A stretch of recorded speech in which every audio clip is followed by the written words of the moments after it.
बांग्लादेश में शेख हसीना को सत्ता से बेदखल करने के बाद बांग्लादेश में हिंदुओं के खिलाफ हिंसा जारी है। वहीं आतंकी संगठन जमीयत उल मुजाहिदीन बांग्लादेश के सदस्य भी जेल से बाहर आ चुके हैं। इसमें कट्टरपंथी जमात ए इस्लामी के भी कई कार्यकर्ता भाग निकले हैं। बता दें कि पड़ोसी देश में उथल पुथल के बीच पश्चिम बंगाल में आतंकियों की संभावित घुसपैठ को देखते हुए सतर्कता बढ़ा दी गई है।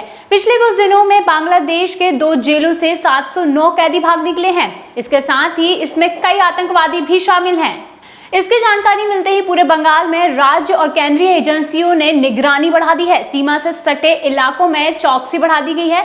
दरअसल 6 अगस्त को लाठी डंडों से लैस भीड़ ने शेरपुर जिला जेल पर धावा बोलकर 500 से अधिक कैदियों को छुड़ा लिया था। उसी दिन गाजीपुर में स्थित काशिमपुर उच्च सुरक्षा वाली जेल से लगभग 209 कैदी भाग गए। इस दौरान जेल प्रहरियों ने कैदियों को रोकने के लिए गोलीबारी की, जिसमें 3 आतंकवादी सहित 6 लोग मारे गए। भागने वालों में से एक इकरामुल हक उर्फ अबू तलहा भी इसमें शामिल है।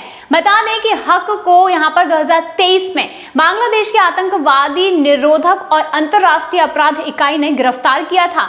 हक की गिरफ्तारी भारतीय खुफिया एजेंसियों द्वारा साझा की गई जानकारी के आधार पर हुई थी और इसके बाद ढाका में बंगाल पुलिस ने उससे पूछताछ भी की थी।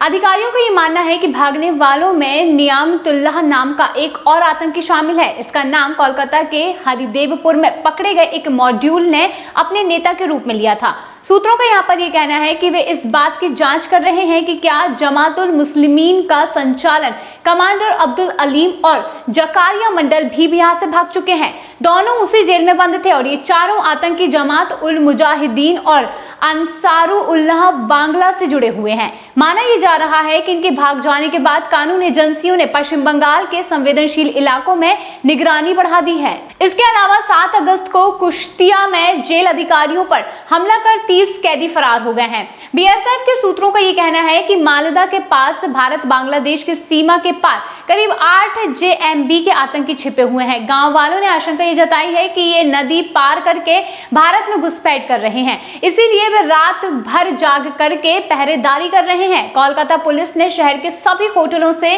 आने वाले मेहमानों का विस्तृत बैकग्राउंड रखने को भी कहा है। स्थानीय पुलिस को ये विवरण रोजाना इकट्ठा करने को कहा गया है और यहां तक कि मध्य कोलकाता और अन्य इलाकों में दिन में 2 बार जानकारी जुटाने को कहा गया है। इसके साथ ही इस जानकारी को लाल बाजार थाना और स्पेशल ब्रांच को रिपोर्ट करने को भी यहां पर कहा गया है। कोलकाता के कई इलाके ऐसे हैं जहां पर पहले भी जमात उल मुजाहिदीन बांग्लादेश के आतंकी छिपे हुए थे।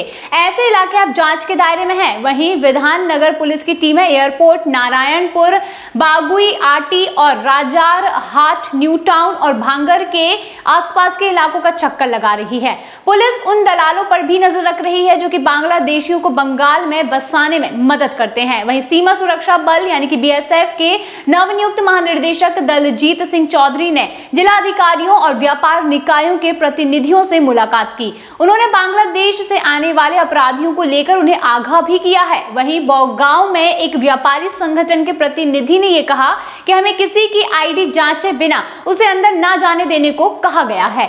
यानी कि बांग्लादेश में जब शेख हसीना की सरकार हटी और जब तख्ता पलट हुआ तो जेल से करीबन 700 से अधिक ऐसे कैदी थे जो जेल से फरार हो चुके हैं और उन फरार कैदियों में कई तो आतंकवादी भी हैं। तो अब ये सोचिए कि आतंकवादी जब छूट चुके हैं तो वो किस तरीके से यहाँ पर बांग्लादेश में तहलका मचाने के लिए तैयार होंगे, या फिर यूं कहें कि सत्ता को परेशान करने के लिए आतंकवाद खुल चुका है।